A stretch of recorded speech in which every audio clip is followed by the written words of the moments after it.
smartphone still defaults to 12 megapixel resolution for the photos, even though they dropped 12 megapixel sensors years ago.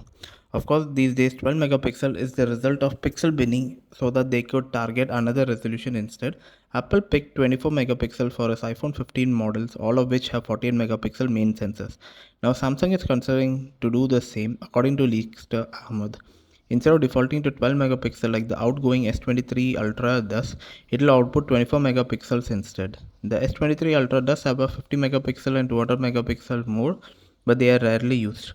24 megapixel seems to be a good balance, offering more detail than 12 megapixel and not ballowing into file size like the 50 megapixel or the 200 megapixel will do.